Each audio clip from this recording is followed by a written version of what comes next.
Começa agora o programa Germano Campos Entrevista, sonorização e edição de Alexandre Franco.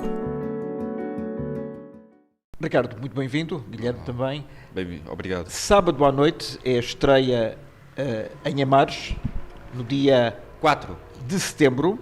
4 e 5. 4 e 5, depois vai andar em digressão. Portanto, para já, melhor é não falarmos em datas, é verem as redes sociais. Sim, a página do Facebook, sábado à noite, ou o Ricardo Mesquita de Oliveira ou o Guilherme Filipe. Portanto, aquilo que nós dizemos no final, começamos já logo por dizer no início. Okay. E já está despachado. E está feito. Sábado à noite vem do Brasil, porém, há aqui uma história e uma nuance importante, que não é uma peça brasileira, mas uma peça portuguesa adaptada. É adaptada, a história em si é baseada numa peça brasileira, que já fez imenso sucesso no Brasil, que se chama Que Fazes aos Sábados à Noite, do Paulo Sacaldassi. De um guionista e escritor muito conhecido no Brasil, Paulo Sacaldassi. Durante meio ano eu fui olhando para aquela história com vontade de a fazer. Como é que te chegou às mãos? Olha, eu estava a fazer o Variações, ainda estávamos com Variações, ou seja, nós estivemos com Variações até fevereiro deste ano. E eu estava a pensar o que é que iria fazer a seguir. Porque há sempre aquele medo, durante 6 anos a fazer-se uma personagem, o que é que vais fazer a seguir? Porque tens sempre que pensar que o que vais fazer a seguir tem que ser melhor ainda.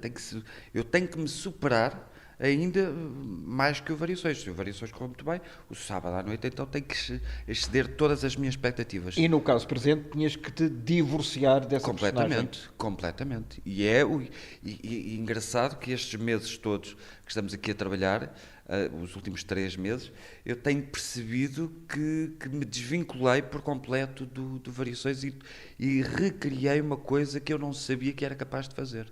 E isto graças à mestria do Guilherme e da Berta Alves, que é assistente em encenação. Como não podia deixar de ser. Exatamente. Mas retomando o fio à meada, em relação à forma como a peça veio para as tuas mãos. Quando eu comecei a perceber, ok, é esta a peça que eu vou fazer, quem é que eu vou convidar para encenar, eu lembro-me do Guilherme, até porque tinha acabado de conhecer o Guilherme, eu tinha entrevistado o Guilherme a propósito do livro do Camilo de Oliveira.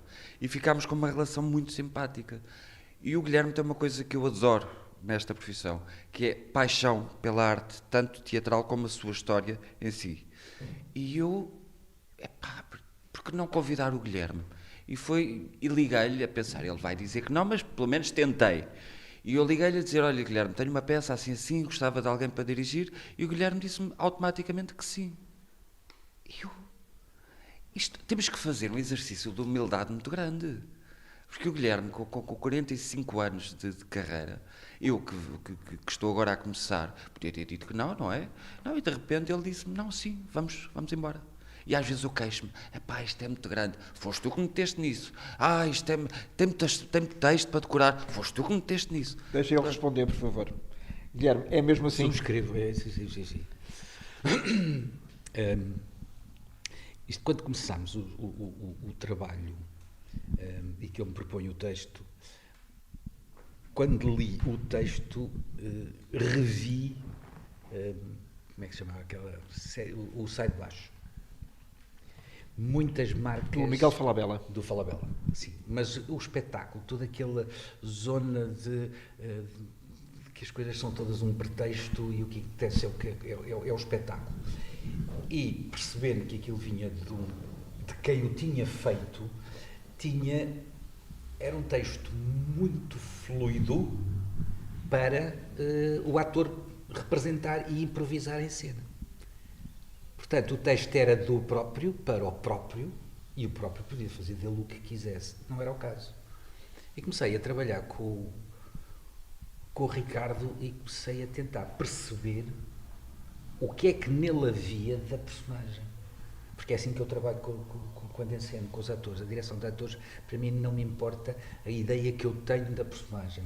Porque o que vai surgir no final é um misto, é um casamento entre a minha ideia original, se eu conseguir passá-la ao ator, e depois toda a competência que o ator vai pôr ao absorver esta ideia e transformá-la o ovo que se transforma no pássaro. Okay? E é da competência do ator. Portanto, não é do tipo, tens de fazer assim porque é assim, porque não sei o quê, e levantas os dados àquela... Isto não sou dessa escola. Porque sou eu que mando. Exatamente. Eu sou, mas ele é que vai comandar. Portanto, eu mando as coisas de, vais por aqui, a ideia é esta. Agora, como é que tu vais? Não sei. Espelho meu. Há alguém mais belo do que eu? Por acaso até. É isso, meu, é o teu espelho que te fala. Não me toques, que me embacias. Então como é que está o teu charme? O meu charme está em dia. Sério? Sim. A única coisa que precisa de manutenção é O quê? É a barriga. Só a barriga. A barriga é a herança de qualquer homem divorciado.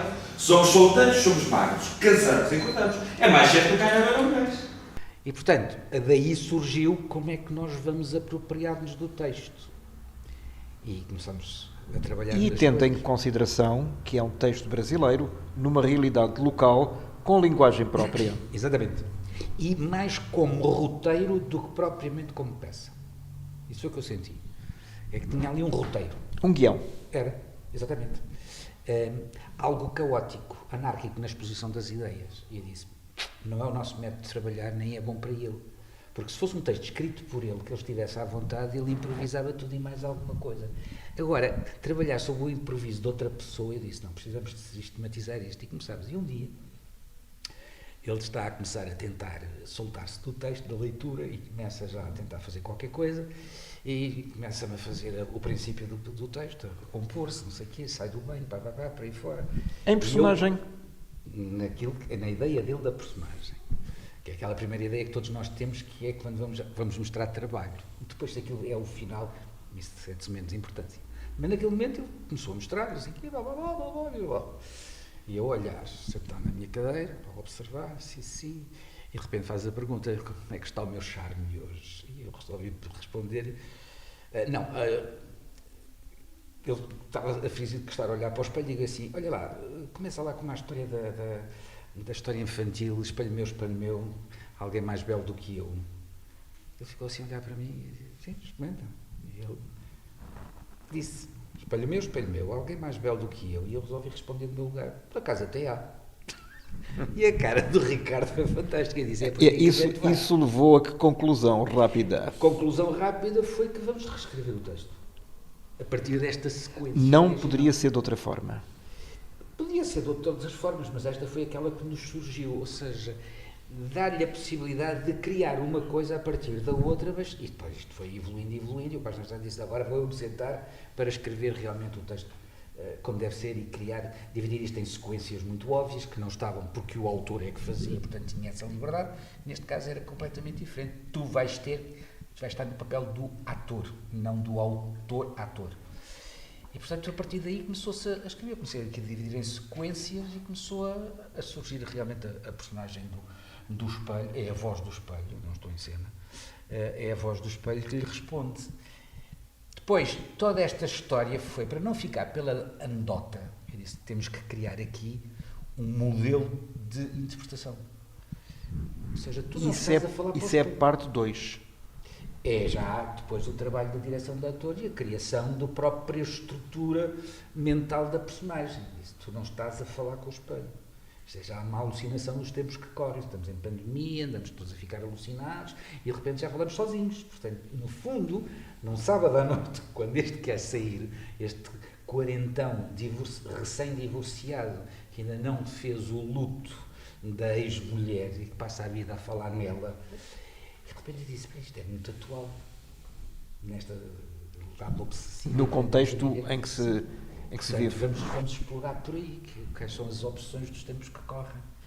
De uma pessoa querer sair, de repente procurar numa lista telefónica e os números estão desatualizados, e as coisas já evoluíram e de repente já não encontra, e as pessoas que estão disponíveis se calhar têm outras coisas para fazer e de repente esta desagregação que foi a sociedade nos tempos que correm. Eu disse, então vamos explorar isto. Não podes fazer boneco. Isto não pode ser uma caricatura. Isto é uma caricatura contemporânea a traço muito fino. Portanto, qualquer espectador se pode identificar contigo. E, Ricardo, no teu caso, era essa a ideia inicial ou realmente foi, entre parênteses, desvirtuada para melhor? Superou todas as minhas expectativas. se o Guilherme não tivesse entrado neste projeto, talvez o projeto não tivesse ganho a dimensão que ganhou. A história em si está muito bem contada, a personagem, toda a concepção da minha personagem idealizada pelo Guilherme e depois trabalhada por mim e pela assistência da extensão que tivemos aqui durante 2 meses e meio, e agora faz, e tu fazes. E eu não tinha noção que era capaz de fazer... que o Chico é completamente diferente. O Chico é a personagem central? O Chico, o Francisco Fonseca, o Chico F para os amigos, é o tipo de playboy que é o Chico esperto. Qualquer um. Todos nós temos um amigo que é um Chico esperto. E este é o exemplo do que é ser um Chico esperto, que tem a mania que todas as mulheres lhe caem aos pés. Não sei se será bem assim. Tem a mania que tem amigos em todo lado e depois quer sair com alguém. E será que vai conseguir sair com alguém? É um monólogo. É um semi-monólogo, porque depois temos o espelho que está ali em voz off? Em voz off. Em voz off, lá está, em espetáculos que o Guilherme não esteja, temos a voz off. Em espetáculos que o Guilherme esteja, há a voz do Guilherme. Ao vivo e na hora? Sim. Sim. E os bastidores continua off. Portanto, mas é um off mais perto. Portanto, ou seja, tu, ao falado. Tu nunca apareces. Não. Então, a ideia não. E mesmo a voz do espelho não é a voz do espelho. É o que vai na cabeça do Chico. O Chico fala com ele. É uma espécie de voz da consciência. É o que ele. É o grilo falando do Pinóquio. Exatamente. É o grilo falando. É o grilo falando que lhe diz, se calhar não é bem assim. Qualquer pessoa, não sei quantos. Portanto, ele está, e isso foi o trabalho que eu pedi ao Ricardo, foi dialoga contigo próprio. Aliás, esta história de eu estar a fazer um outro trabalho que me obrigou a ausentar, e que sobre o qual já vamos falar, é entre Portugal e Espanha. Pronto, essa parte que me obrigou a ausentar e que eu lhe disse, ainda bem que eu estou fora, porque, e com a Berta, uma preciosa ajuda nesse aspecto, mas tu precisas de te apropriar. E agora, quando voltar, eu preciso de ver isto tudo apropriado contigo. Eu quero trabalhar com o Chico. Não quero trabalhar com o Ricardo, não com o fazer Ricardo. Chico. É o dormir com o Chico. O dormir, o Guilherme dizia muitas vezes isso. Eu quero perceber quando é que tu te vais deitar com o Chico, entre aspas, não é? Quando é que eu me aproprio da personagem em si, quando é que eu deixo de ser o Ricardo e passo a ser o Chico a ter... Isso é o clique que se dá e é muito interessante nos atores, que a maior parte das pessoas não percebem, é quando é que vocês entram e definitivamente na pele... Deixa de ser o Ricardo e passa a ser o Chico. Quando é que isso acontece? Olha, no meu caso aconteceu há sensivelmente um mês. Nós trabalhamos, eu, a Berta e os técnicos, temos trabalhado quase que diariamente. E houve um dos ensaios, e nós batalhámos, o decorar texto, e às vezes é uma coisa que às vezes nós pensamos, não é só decorar o texto. E o Guilherme, tanto o Guilherme como a Berta, fizeram-me com que eu decorasse o texto, mas percebesse a lógica daquele texto. Não é só chegar e debitar o texto. Imagina-te a fazer aquilo. O que é que o Ricardo sentia a dizer aquilo? A naturalidade, que é o segredo desta personagem. É a naturalidade. Tive as mulheres que quis e as que não quis. As coisas mudam. Sabes porquê? Porque as mulheres antes de casar fazem workshops de como engordar o marido depois do casamento. Devem julgar que o casamento é como a matança do porco. Engorda-se o marido com patas e bolos até que ele fique pronto para o castigo. E antes disso, é algo que acontece muito, por exemplo, e eu vejo isso pelos meus alunos de teatro, que eles acham que decorar o texto é saber as palavras de cor. Depois chega lá, sem as marcações, podemos estrear amanhã. Eu disse, pois, mas eu ainda não percebi que história é que tu me estás a contar. E no caso dos monólogos, em que não há uma pessoa sozinha em cima de um palco, mesmo que tenha vozes off, seja o que for, mas é uma pessoa sozinha em cima de um palco, ela tem que saber muito bem o que é que está a fazer. Se nos outros tem, então no monólogo ainda mais. O monólogo é extremamente difícil. Qualquer deslize será a morte do artista? Pode ser. Se ele não estiver seguro, obviamente, de repente, os medos caem em cima. Tu estás a especializar em monólogos. Depois do Variações, que Não, levaste Variações era... teve várias fases. Teve várias fases. Comecei como monólogo, depois comecei com 2 monólogo. atores, com o Vítor Sousa e depois com 6 atores. Esta peça surgiu porque estamos em pandemia, não posso ter elencos muito grandes. Agora, a pergunta que eu te colocava era a seguinte: este texto foi aprovado pelo autor, sendo Foi. um texto diferente. Não, foi. Aliás, é muito engraçado porque o Guilherme e o Paulo receberam o texto no mesmo dia. O Guilherme disse, agora podes enviar para o autor, e nós fizemos uma troca. Estávamos em pandemia e eu enviei para o Paulo Sacaldassi o texto do Guilherme e enviei para o Guilherme o texto, a versão brasileira para o Guilherme. Porque... Troca por troca. Não, porque eu queria... Não, desculpa lá, era importante, porque eu, a partir de uma certa altura, punham-se aqui problemas de consciência ética. Não propriamente de direitos autorais. Ética, independentemente dos direitos financeiros, é uma questão de ética.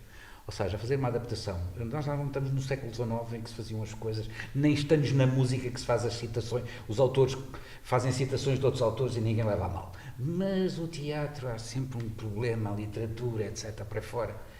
E eu, por uma questão ética, eu disse, está na altura de se enviar o texto ao autor original, mostrar-lhe o trabalho, pedir a sua opinião e a sua autorização.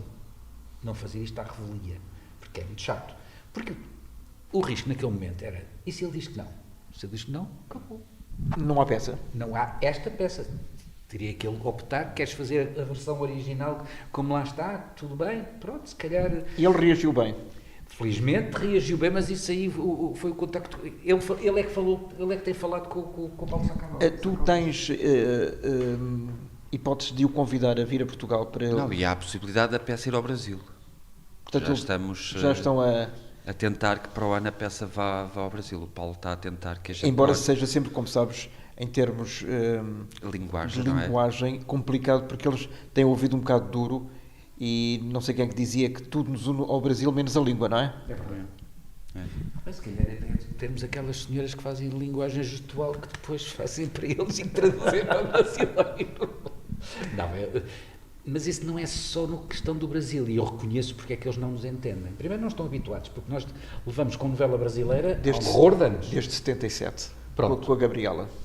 Aí habituámos, é que não só habituámos, para já é uma linguagem aberta, sonora, muito cantada, mas nós habituámos à gíria, e que influenciou, oi, tudo bem? Carioca, Acabou. sobretudo. O que é certo é que a gente brinca com estas coisas, a porta, é o caipira, brincamos com esse tipo de coisas, e eles não brincam com o português, porque eles não o levam com o português. Curiosamente, amigos meus e colegas brasileiros na outra área, na área académica, que me dizem, eu tenho imensa pena de desconstruir a lusitaniedade do teu texto, mas aqui eu tenho que o adaptar. E estamos a falar em termos de universitários, de académicos, de ensaios e coisas assim que eles têm que adaptar. Aliás, qualquer ator português que queira ir, por exemplo, o Ricardo Pereira e outros, é o Ricardo Pereira, fala assim, realmente tem que ser com sotaque. É um bocadinho verdade, mas temos um elemento que destruiu completamente essa teoria, Germano. A neta do soldado. O Ricardo e ela entraram... Estamos falando da Joana. Da Joana. O Ricardo e a Joana entraram numa novela que começou a ser gravada em Portugal e há a imigração de um português para o Brasil. O Ricardo já ia com o sotaque de Portugal. Portanto, quando chegou ao Brasil, estava perfeitamente integrado, como se no Minho se falasse à moda do Brasil. A Joana nunca utilizou o sotaque. E a Joana tinha a avó, que era brasileira, tinha a família lá e que podia ter privado. Não, a Joana vem contrariar exatamente essa teoria. E em muitos casos de atores, assim, de Filipe e de outros que fizeram novelas muitos anos, eles nunca tiveram necessidade disso. Há uma necessidade de modificar a forma de falar, a elocução tem que ser mais aberta, mais explicada, mais pausada. Para tentar, porque a partir do momento em que eles começam a habituar ao nosso som, eles entendem-nos. A mesma coisa aqui com os espanhóis. E já agora, falando nos espanhóis, dá-me um bocadinho da atualidade cinematográfica entre Portugal e Espanha e do filme que estás a fazer. Fazemos aqui um pequenino parênteses, porque eu acho que é importante também falar nesta conjugação artística entre os dois países. está a existir co-produções entre Portugal e Espanha. E não só pela televisão. Não só. Mas na televisão, e agora com as plataformas HBO, a Amazon e a Netflix, estão a acontecer muitas coisas, felizmente, que nos obriga também a saber falar espanhol, e isso é uma das coisas que eu costumo dizer nas minhas aulas aos meus alunos: aprendam a falar outra língua por causa das coproduções, mas que não seja aprendam a falar bem o inglês, porque vos abre portas, para todos os efeitos. E, portanto, temos essa hipótese de ir ali, aqui ao lado. É uma coprodução entre a TVE, a televisão estatal espanhola, e a portuguesa, a RTP. E chama-se, no original chama-se Sequia. A tradução para português vai ser Crimes Submersos, porque realmente uma seca ninguém ia ver. Se uma série se chamava-se Que Seca, então já não vejo. Portanto, eles passaram a Crimes Submersos, que é a situação que decorre de uma seca em que há uma barragem que desce o nível das águas e se descobre uma aldeia que ficou, um bocadinho como a aldeia da Luz no Alentejo, que ficou submersa, e de repente descobrem-se 2 cadáveres, e isso se despoleta uma data de histórias policiais. Portanto, aquilo é um thriller policial. Eu faço o papel de um português que se radicou em Espanha, e portanto vive lá há 40 e muitos anos, constituiu família, é acionista principal de uma empresa hidroelétrica, e portanto a família dele é espanhola. E portanto mantém relações com Portugal. O neto veio estudar para Portugal, mas pronto, é esta a história que vai desenrolar. Mas falas português ou falas espanhol? Ambas as duas. Os 2 idiomas. Maioritariamente falo em castelhano, porque é a história da família. Por obrigação contratual com a RTP, há percentagens que temos que falar em português. Às vezes acontecem pormenores curiosos, porque tinha uma cena de intimidade familiar entre o meu neto e eu, que eu expunha memórias da minha infância, e a cena estava escrita como eu a falar português e o rapaz a responder-me em castelhano. Eu disse: isto não faz sentido nenhum, isto é uma coisa de patetas. Se estamos os 2 sozinhos, eu estou a falar contigo, e portanto eu passei a fazer a cena em castelhano. O realizador, um dos realizadores e a produtora espanhola iam dizer: Guilherme, isto não pode acontecer porque há as cotas. Olha, se houver alguma coisa, a culpa é minha. Mas há aqui uma questão de lógica e de artística que está acima das cotas de mercado. Sobretudo de coerência. Exatamente. E eles devem pensar isso. E nestas séries que temos, que são poliglotas, porque ora estamos a falar, podemos estar muito bem a ver, aparecia um espanhol, eu começo a falar em espanhol, aparecia um francês, se calhar eu começava a falar em francês e voltava outra vez ao português.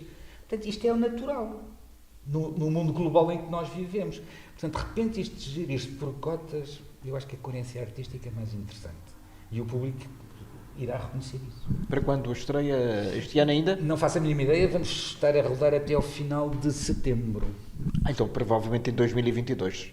Possivelmente, não sei quando. Em princípio, acho eu que vai estrear primeiro em Espanha, obviamente. A produção principal é espanhola, é a Atlântia. Mas... Da RTV.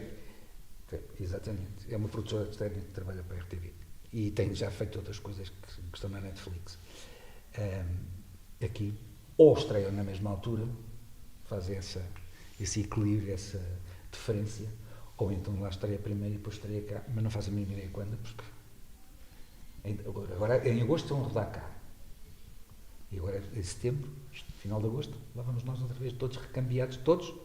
Eu, a Rita Lelo, o Marco de Almeida, pelo menos nós os 3 estamos no núcleo espanhol e, portanto, estamos E estamos ansiosos para ver. Voltando, Ricardo, ao teu Chico, é importante perceber que esta personagem pode ser facilmente caricaturável. Conheces algum dentre os teus amigos que se encaixe dentro deste recém-divorciado à beira dos 40 e que acho que é um Chico esperto? Se conheço um Chico esperto? Não, conheço. Inspirei-me, efetivamente. Eu tive que ver... Os teus amigos? Não, eu tive que ver muitas coisas. Tive que pesquisar muito muitas personagens, porque o Guilherme dizia-me: não podes criar boneco. Se tu crias um boneco, porque o Guilherme dizia-me isso muitas vezes, eu quero que as pessoas na plateia se identifiquem, vai sempre haver pessoas que se vão identificar e que vão estás a ver, olha, faz-me lembrar, E vão-se rir, e vão-se rir. Sim, e o segredo é a naturalidade, como ele fala, é o segredo é a naturalidade do desenvolver e do desenrolar desta história. A base é a naturalidade. Porque o resto é o público que gira, é o público que pensa. Que gira e que gera. Sim, é verdade. É verdade ou não que a melhor observação, o maior elogio que podem fazer a um ator é pá, nem parecia que estavas a representar. Falamos muito nisso. Nós falámos muito nisso e agora que temos trabalhado, às vezes a trabalhar com a Berta, nós falamos muito sobre isso. Estás muito natural. Eu a semana passada tive cá a equipa do Variações, vieram ver, porque há uma altura em que tu estás aqui há 2 ou 3 meses e queres-te mostrar, queres precisas de ouvir opiniões. E eles gostaram imenso e todos disseram que está muito natural. Viram-te ponta a ponta? Sim, viram o espetáculo todo. E deram opinião? Sim, gostaram muito. Saíram daqui muito felizes com o resultado final. E um dos maiores elogios que eu recebi nessa noite foi que percebe-se que houve um grande trabalho em ti. Isso, e efetivamente houve. Eu estou a trabalhar nesta peça, estamos a trabalhar nesta peça desde setembro do ano passado. Tivemos ali setembro, outubro. Há um ano? Sim, em casa do Guilherme. Os primeiros ensaios foram em casa do Guilherme. Depois, em outubro, novembro, quando começaram a aparecer aqueles casos Covid, 6.000 e 7.000 casos, nós decidimos dar ali um tempozinho. E depois, em fevereiro, eu estava na minha terra, cansado de estar parado, ligo ao Guilherme e digo ao Guilherme, acho que está na altura de começarmos a trabalhar. A desconfinar, basicamente. Quando quiseres. Presumo. Quando quiseres. E foi assim que começámos, tivemos 2 meses a fazer por via Zoom os ensaios. Agora, não será um bocadinho ingrato não haver um local fixo onde vocês possam estar um mês, por exemplo, e estar a andar em digressão, de terra em terra? Eu ontem vi uma entrevista, como eu te digo, eu analiso muito os nossos colegas. Eu ontem vi uma entrevista de 1991 do Raul Solnado e ele já se queixava desse problema. Não há teatros. Não há. Não tens um teatro para poderes trabalhar. Tu, se crias uma nova companhia, não tens sítio físico para poderes trabalhar. Nós, graças a Deus, tivemos este espaço. Eu há 6 anos que ensaio neste espaço. Todos os meus espetáculos foram ensaiados aqui. Aqui é o Centro Social Laura Alves. Aqui no Centro Social Laura Alves, porque efetivamente não há teatro. Tu queres ir para um teatro, não consegues. Agora em agosto, por exemplo, temos que fazer os ensaios de palco e fazer os testes de som e de luz e não há salas disponíveis. E ontem achei graça porque o Raul Solnado, em 1991, já se queixava disso. Estamos a falar há 30 anos. Há 30 anos. Não havia teatros. Porque as coisas começaram a ficar Podes muito pegar. mal a partir dos anos 80. Nós estamos a falar de Lisboa. Então fala-me dessa experiência, coisa que o Ricardo obviamente não pode falar porque nem sequer era nascido. Ou tinha muito pouca idade. O que eu vou dizer é politicamente incorreto. Tivemos o 25 de Abril que nos deu a liberdade. E nós não soubemos o que é que havíamos de fazer com ela. E nas artes, no geral, sentiu-se isso. E o que é que nós podemos apreciar, e às vezes isso irrita-me quando vejo a arrogância do poder político, do Ministério da Cultura, achando-se que neste momento tem um papel muito importante. Eu disse, vejam ministros anteriores como Ricardo Paes, o próprio Santana Lopes, a Teresa Patrícia Gouveia, em que realmente o Ministério da Cultura agiu, e eu que tinha uma companhia na altura, o Persona, nós circulámos pelo país em digressão através das propostas da própria Ministério da Cultura e na altura Secretaria de Estado da Cultura, em alguns casos, que é do tipo, há uma Câmara que pede, querem ir? Sim. Ainda por cima, a minha companhia era subsidiada, portanto, mal me ficaria a dizer, não, muito obrigado, fico cá por Lisboa e não sai da casinha. Não, claro que vamos. Ainda por cima eles pagavam e fez-se. Pergunto, qual é a atuação que neste momento o Ministério da Cultura tem a achar finalmente que é preciso ter uma carteira profissional, como se tivesse descoberto a pólvora? Meus senhores, a carteira profissional tem 100 anos, no princípio do século XX. E trouxe problemas ao Ministério da Instrução. Guilherme, alguma vez caducou essa caderneta? Caducou, então deixou de ser necessário. Qualquer pessoa pode entrar, não precisa de estar. Qualquer pessoa pode ser ator. Qualquer pessoa pode ser ator, com formação, sem formação, com qualidade, sem qualidade, não é importante. E aí agora pergunto ao professor, os teus alunos, o que é que eles querem ser, realmente? Também lhes pergunto isso. Muitas vezes eu pergunto, vocês têm certeza que querem ser atores? Não preferem antes ser caixas de supermercado? Que tipo de respostas é que obtens?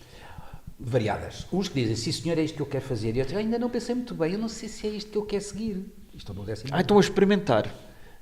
E estamos a falar com 17, 16... Estamos a falar de 16, 15, 16, 10º ano, curso profissional. Que me dizem exatamente isto. Este ano dei um teste a uma, que de repente diz, tu esta obra, por alto. Pronto. Tiveste negativa. Okay. Não estou satisfeito com a minha nota. Portanto, estava à espera que fizessem uma adaptação para depois ver, não é? Mas logo se vê. Eu tinha essa piada com os alunos quando posso provocar-lhes assim, não preferes ser antes de caixa de supermercado. Pronto, isto aconteceu. Eles não ficam um bocadinho surpreendidos entre o surpreendido e o desagradado? Não, desagradado não. Acham muita graça. Acham muita graça à piada. Mas depois, foi muito engraçado, no ano a seguir, o aluno a quem eu tinha perguntado isso, que estava no 2º ano do curso, isto foi na Academia de Nicolau, diz-me, a piada do supermercado já não funciona. Não, tu porquê? Porque eu sou caixa de supermercado, é part-time para pagar o curso. E digo assim, ok, vais fazer um texto sobre isso. E pronto, não tenho nada contra outras profissões. Uma autobiografia, então. Foi assim, o trauma de um caixa de supermercado com uma senhora com 2 crianças que berram e a senhora que só... E ele passa a vida ali a passar aquilo, aquelas... que fica completamente maluco a ver aquilo. Conta-me essa experiência. Passa isso para palco. Faz falta. É o princípio da stand-up comedy, mas também é o princípio daquelas das comédias dramáticas que se utilizavam na revista nos quadros. Mas quantas vezes nós vemos nas biografias, por exemplo, dos autores americanos, que eles realmente servem às mesas, estão em hamburguerias, restaurantes, em caixas de supermercado, para pagar os seus cursos? Sim. Até arranjarem o primeiro contrato. Sim, até para entrar no mercado de trabalho. Mas isso aconteceu com o nosso Joaquim de Almeida. Também esteve lá. Quando foi para lá há 40 anos. Pois. Lá nos Estados Unidos. Lá é perfeitamente normal. Aliás, uma vez um americano dizia, quando as pessoas vão lá para a Califórnia e estão a trabalhar, e assim, o que é que tu fazes? Eu sou ator. Em que restaurante é que tu trabalhas? Portanto, para eles é normal. E aqui deveria ser normal. O que não devia ser normal é a inexistência de espaços de trabalho. Não há, acabou-se, infelizmente, com as companhias fixas. Até o Teatro Nacional acabou com uma companhia. Isto significa que não se pode fazer repertório. Porque para fazer repertório é preciso. Vamos aqui para repertório Espanha. Com aquele elenco. Só assim é que há repertório. Outra coisa, podemos aqui, o teatro de repertório, mas não estamos a fazer repertório. Repertório temos de ter um elenco para hoje está uma peça, amanhã vai estar outra, repõe-se aquela, etc. para aí fora. Isso é que é teatro de repertório. Em Espanha como é que é? Em Espanha, eu fui assistir a um espetáculo com produção portuguesa e espanhola que esteve cá, que se chamava Calígula Morreu, Eu Não. E tinha colegas lá que conhecia muito bem. E cheguei à bilheteira, espetáculo às 7 da tarde, obviamente com as mesmas restrições de cá, metade da sala, tudo de máscara, portanto, mesmo princípio. E cheguei à bilheteira e tive que estar à espera, porque à minha frente estava uma senhora, meia idade, que estava a comprar bilhetes no Teatro Maria Guerreiro, que faz parte do Centro Dramático Nacional, e que, portanto, pode-se comprar para vários teatros. E a senhora estava a comprar para a família, o que é que há? Eu estou a ir para crianças, o que é que tem? Tenho isto, tenho aquilo, tenho aquilo outro. A senhora estava na bilheteira a comprar e eu estive ali uma data de tempo à espera. A senhora acabou de comprar para os diversos teatros que ela queria, aproveitando as políticas dos descontos. No dia tal eu tenho 50% de desconto, portanto, e tenho mais não sei quantos por causa de ser criança ou maior de 65. Portanto, as pessoas conseguem gerir o seu dinheiro para comprar para 5, 6 espetáculos, que foi como me percebi que a senhora estava a comprar. Chegou a minha vez. E eu disse, eu queria uma entrada para o Calígula. E tenho a funcionária da bilheteira a dizer, sabe o que é que vai ver? É que não é o Calígula do Camus. Eu disse, sei, é uma adaptação da Cerdó. Pronto, mas é que sabe. Sim, eu tenho amigos meus e colegas que estão ali a representar. Pronto. Alguma vez um funcionário de uma bilheteira me pergunta, tem certeza que é isto que quer ver? Camus, Albert Camus. Exatamente. E a citar-me que não era o Calígula do Camus. Eu disse, não, esse eu já vi na minha terra há muitos anos, com a Amélia Rei Colasso no Teatro da Trindade. E com o Zé de Castro fazer o Calígula. Isso faz toda a diferença. Faz. Ou seja, a diferença começa pela bilheteira. A diferença começa por casa quando nos educam culturalmente e quando nos dão hábitos de cultura. E isso depois passa para a escola e depois passa para o resto da vida. E depois transmitimos aos filhos, aos netos, seja quem for. Foi o teu caso? Foi. Tu nasceste Nasci. no seio de uma família De artistas. Sim. Não propriamente de teatro, embora houvesse pessoas. Eu do lado da minha mãe, eu não tenho sangue português, tenho 50% espanhol e 50% inglês. Do lado do meu pai, uma família portuguesa, beirã, mas ligada às belas artes. O meu pai andou nas belas artes, inclusivamente. Portanto, sempre houve em minha casa o espírito cultural de ir a museus, de ir viajar, de ir conhecer. Como neto de espanhola, cada vez que vinha ao Coliseu dos Recreios, vinha uma companhia de Zarzuela, lá ia eu ver. Eu via Marisol, via o José Lito, todas aquelas coisas. Esta cultura está. Tudo o que era obrigatório nos anos 50, 60. Eu sou de 52, portanto, nos anos 60 era o que eu estava a ver. Mas estava a ver isto porque a minha avó, mas também ia a concertos, portanto, ia às galerias. Agora, eu tive essa sorte de nascer numa família que não me facilitou a vida de ir para o teatro. Não, primeiro ganhas uma enxada, trabalhas e depois fazes o que tu quiseres. Se quiseres fazer teatro amador, tu gostas? Não vai ver. Portanto, mais tarde, quando eu já tinha tirado um curso e já estava a dar aulas e tinha a minha independência, e eu disse, olha, é só para dizer, e entrei para o conservatório, não propriamente para ser ator, mas para ter uma bagagem para o que eu estava a fazer na altura, e de repente cheguei a casa porque o Jorge Listopá, no último ano, diz, o menino quer fazer teatro. E eu disse, sim. Ele falava muito mal português. Mas escrevia muito bem, eu sabia que ele era tudo charme. Foi o meu professor durante vários anos. E isso era uma ironia, obviamente, não é? Completamente, que uma vez perguntei-lhe, professor, porquê que continua a falar com... Charme, menino, charme. Eu disse, pronto, sabe-la toda. Se não sabem quem é o Jorge Listopado, por favor, vejam a Wikipédia e procurem. Exatamente. Foi um ver há muito pouco tempo. A importância que ele teve. Exatamente. Em várias gerações de atores. Exatamente. E não só. Poesia e tudo que a gente não conhece sobre ele. Mas tinha este condão. Ele não nos destacava pelos nomes, era sempre o menino e a menina. Era checo. E pronto, e depois trabalhou ali no Teatro Nacional. E um dia que eu vou sair do conservatório e diz, o menino quer fazer teatro. E eu digo, sim. Acrescente-se que eu estava a trabalhar no Ministério da Educação e era funcionário público. Sim, então 3 horas no ensaio, ali na sala. Eu depois chego à bilheteira e eles levam. E assim foi. Pensando eu que ia entregar a carta à Garcia. Quando chega à sala de ensaios, que era junto à vice-direção, do outro lado do Dr. Afonso Botelho, eu vejo 3 pessoas que eu conhecia, mas elas a mim não, sentadas à mesa. Parecia assim um júri do The Voice. Maria Amélia Mata, Luz Franco e Guida Maria. 2 delas já faleceram, outra felizmente está viva. E olhei e disse, eu venho para o ensaio. Fizeram assim umas caras, cada um a sua, tipo raio-x. Eu disse, já disse um disparate qualquer, não estou a perceber o quê. O silenciador, às vezes. E sentei-me quietinho, chega o Jorge Listopado, põe-me o texto à frente e aí eu percebo que tenho um protagonista. E depois percebi porque os olhares. Quem é este? Foi fazer este papel. Um texto difícil da Fiamma Paz Brandão, que era o Corvo. E eu tive assim uma fração de segundo, o que é que eu faço? Digo, olha, foi um prazer conhecer-vos por aqui, me sirvo mais para a minha caminhonete, ou deixe-me estar ainda com os cá estou. Isso foi em que ano? Ai, há muito tempo. Foi em 85. A televisão veio depois. A televisão veio muito depois, mas eu já me tinha estreado profissionalmente em teatro, em 81, com a Águeda de Cena no Antigo Teatro Aberto, numa experiência de teatro-dança, que a Águeda gostava muito de fazer e era muito moderna, e fizemos, e desafiou-me, estava eu no primeiro ano de conservatório. Portanto, eu estreiei-me em 81. O conservatório, não sei quantos anos depois, há ainda aquela velha questão: será necessário, não será necessário? Porque há atores muito bons, por exemplo, o Zé Raposo, eu costumo dar este exemplo, que não tendo passado pelo conservatório, não se lhe podem apontar defeitos em termos de comicidade ou de dramatismo. Sim. Mas será talvez uma exceção à regra.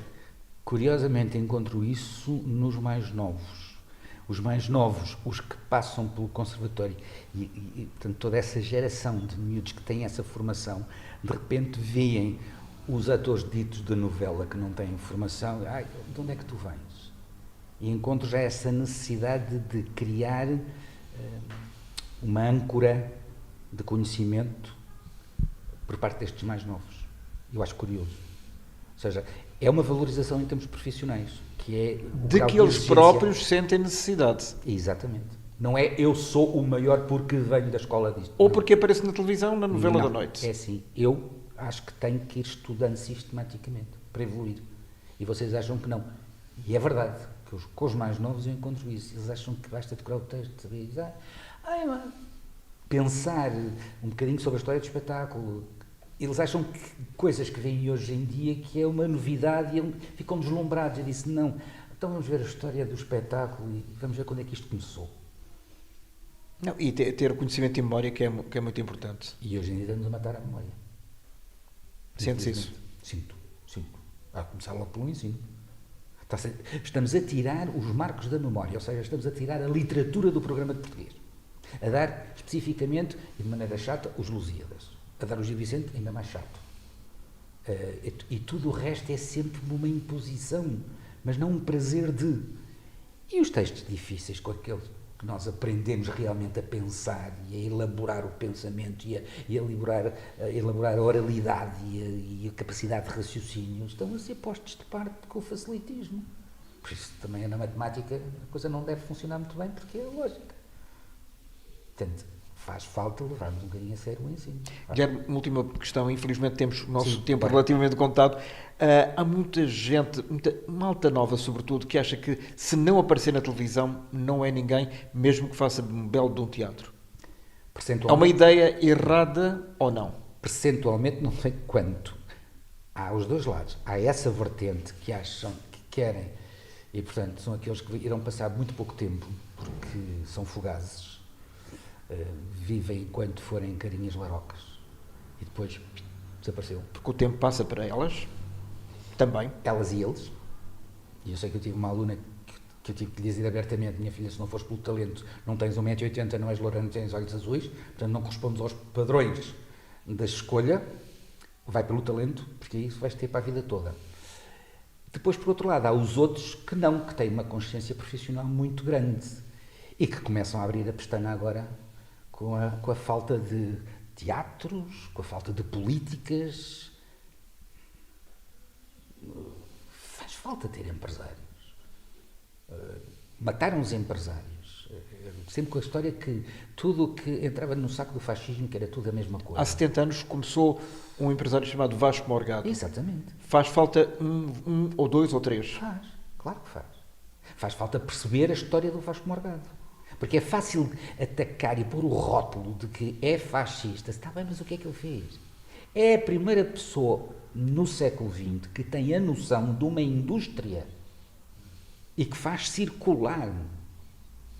A gente, se calhar, se falarmos de outros negócios da construção civil, temos exatamente a mesma coisa. Não, e deu trabalho a Imensa gente. centenas de pessoas Imensa gente. ao mesmo tempo. Exatamente. E os teatros eram quase todos dele. Os teatros eram quase todos dele e era importante, Ricardo, também perceber que este centro social onde nós estamos hoje pertenceu à mulher dele, que foi durante muitos anos, a Laura Alves. A Laura Alves deve ter sido E cujo centenário se assinala este ano. em setembro. A Laura Alves foi a grande comediante deste país do século XX. Toda a carreira dela, ela tinha uma coisa que nós falamos muito em teatro, que há atores que não ultrapassam a segunda, a terceira fila. E ela chegava lá acima, aos galinheiros.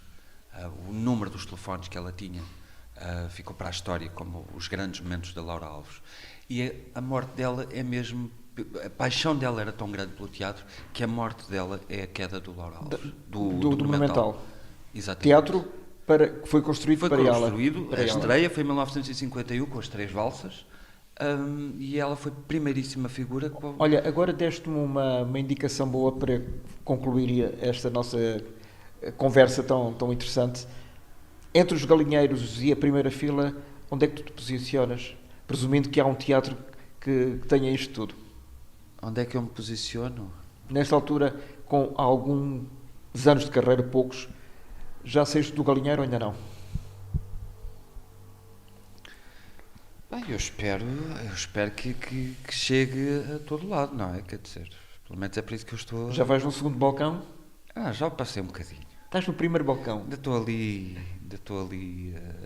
Mas esta profissão, para se manter, é preciso gostar-se muito disto, porque isto é muito difícil. O fazer teatro é muito difícil neste país. Até tu próprio tens o plano B. Sim, mas é preciso gostar-se muito de fazer isto. Não é preciso Há cada vez mais entraves. Não é preciso ser um bocado teatro. doido em termos de pandemia. Sim. Quando se questiona tanto a saúde mental. É preciso gostar. E a saúde mental dos atores também é posta em causa ou não? Sim. E há cada vez mais entraves para se fazer teatro.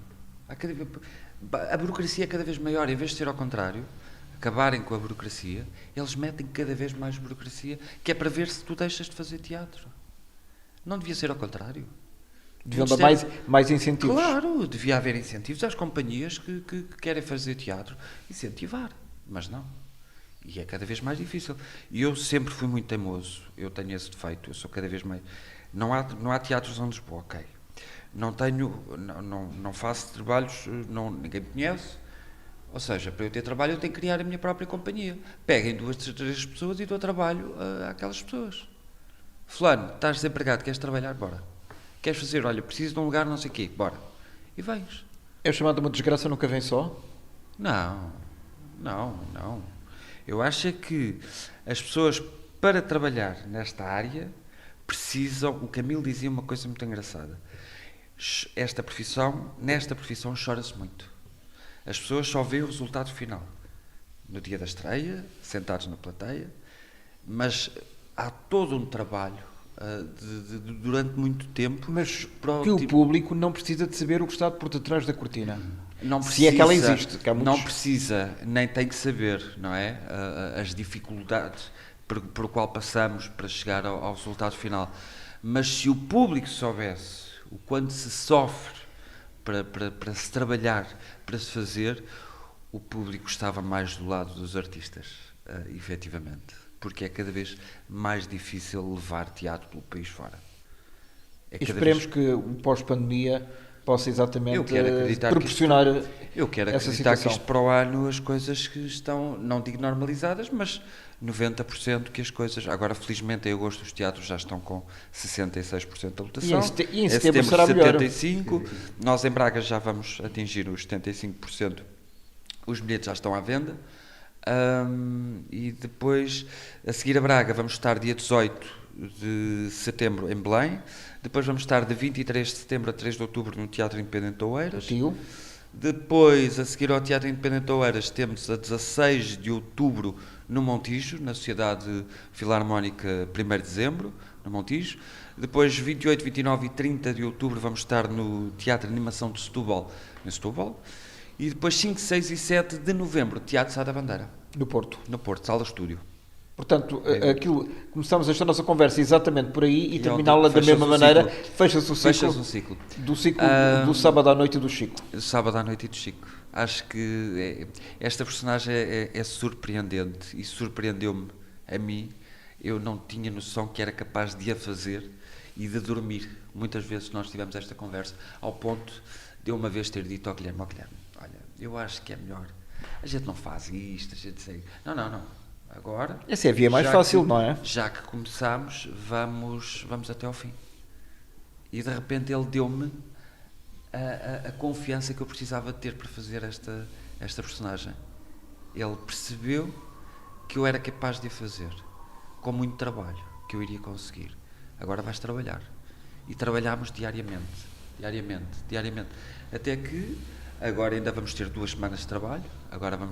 E agora vamos aguardar pelos resultados Vamos finais. ter duas semanas de ensaios gerais e depois, felizmente, dia 4, o público é que depois É o juiz. é o juiz. O juiz decide. Exatamente. Ricardo, Muito Mesquita de obrigado. Oliveira, Guilherme Filipe, muito obrigado e até à próxima. E vocês sabem. Exatamente.